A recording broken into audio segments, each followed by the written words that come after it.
Oke, kalau begitu kita langsung masuk aja ke aplikasi CorelDRAW. Oke, sudah masuk. Kalau sudah, kita langsung new dokumen untuk menentukan area kerja kita. Oke, kasih judul seperti biasa. Bebas namanya apa. Sesuaikan, dilihat kalau memang sudah sesuai kebutuhan, klik OK. Lanjut, kita udah punya area kerja kita, lalu ke rectangle, double klik di rectangle, nah akan menghasilkan kotak seperti itu. Lalu ke pick tool, kita kecilkan sambil menekan shift kita kecilkan. Oke, sesuaikan, tekan shift di keyboard kita ya. Lanjut, kita masuk ke window. Nah, di window ini kita akan ngelihat masuk ke Docker. Kita akan masuk ke Docker, lalu pilih teks, pilih insert karakter. Nah, insert karakter ini pilihannya Webding ya kalau saya, karena di sini banyak banget simbol-simbol yang bisa dipakai di font namanya Webding gitu. Di font Webding itu banyak banget. Pilih sesuai kebutuhan mana yang kita mau. Oke, saya di sini saya pilih yang seperti menara, klik drag. Oke, setelah itu kita rotate, karena kita akan memulai dari atas sambil tekan Ctrl di keyboard.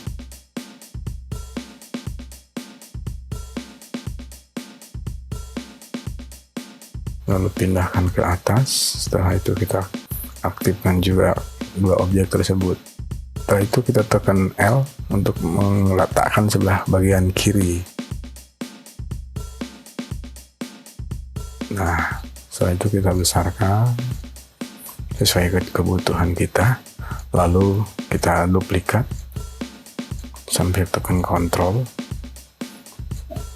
Oke, tarik ke kanan oleh sebelah kiri, lalu geser sedikit. Di sini kita akan berkreasi, membuat seperti apa yang ada di imajinasi kita.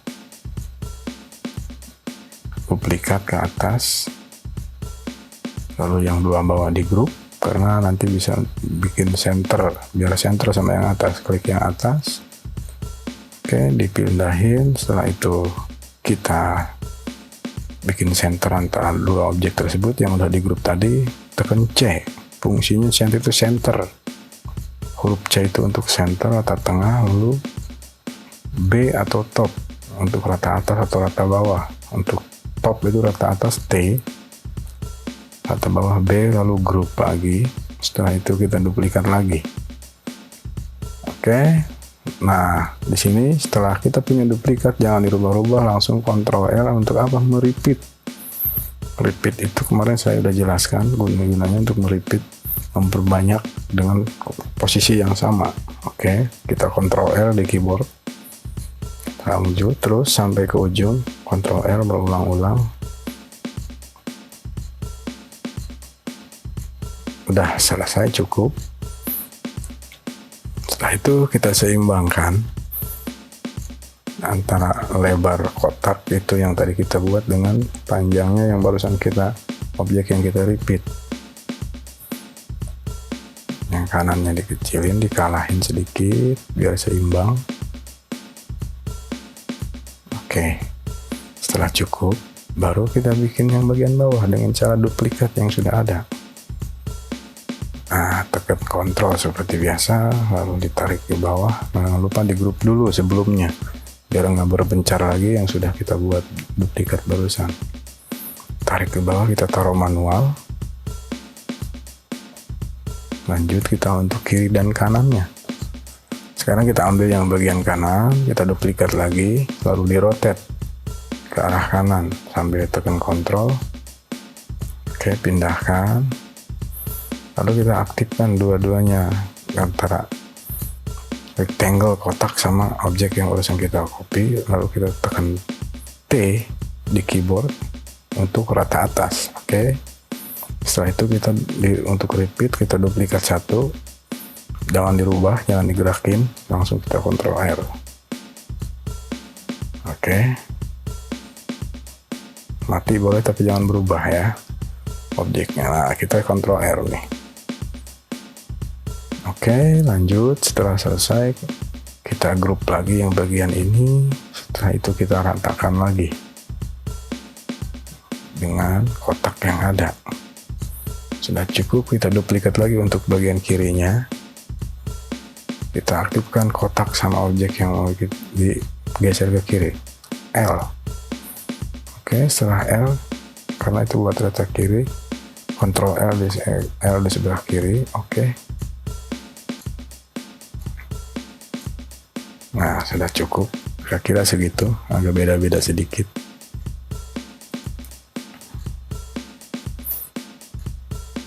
Lanjut.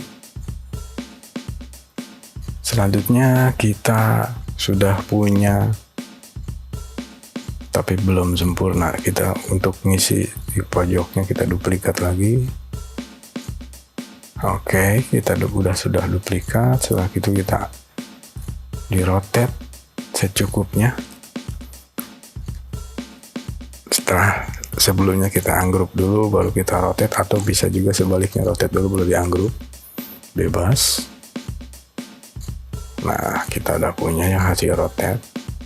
Klik yang kirinya atau yang kanannya kita hapus dulu, karena kita untuk membutuhkan yang satu arah saja, yang tengah misalkan kita pakai, karena kan di bawahnya makin mengecil, di atas sementara lebar. Nah, kita hanya imbangin itu, jadi diambilnya yang tengah, yang posisi terbalik.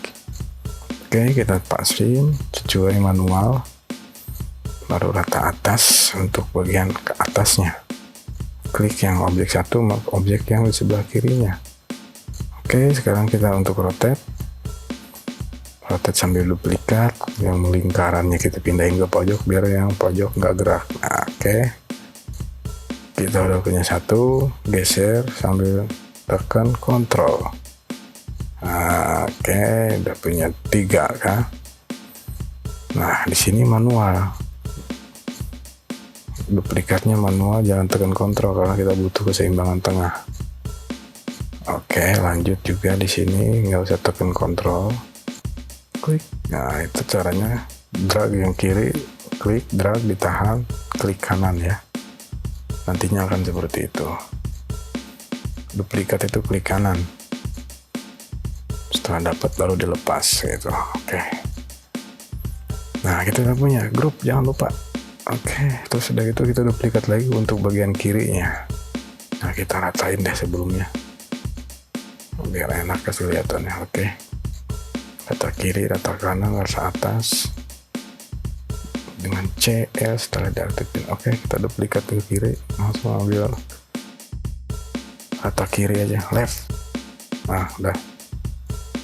Langsung yang bawah kita duplikat lagi untuk bagian bawahnya. Oke, duplikat dua-duanya. Kita bottom B. Oke, udah selesai. Kita udah punya frame yang sederhana ini dengan cara singkat. Insert karakter dari teks atau fontasi yang kita punya di komputer atau laptop kita. Kalau saya di sini milih Webding karena Webding itu banyak banget simbol-simbol yang bisa kita gunakan untuk bikin frame.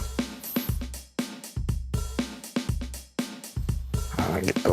Ini di X8 saya bikin, di 7 di 6 juga nggak jauh beda, caranya seperti itu.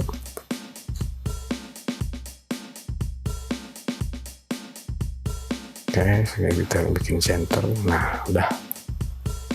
Tutorial cara mudah membuat frame atau bingkai di Corel X8. Oke, kita kasih warna beda, jangan hitam, kasih biru misalkan. Nah, kita sudah punya. Sekian tutorial dari saya, semoga bermanfaat buat Anda. Terima kasih.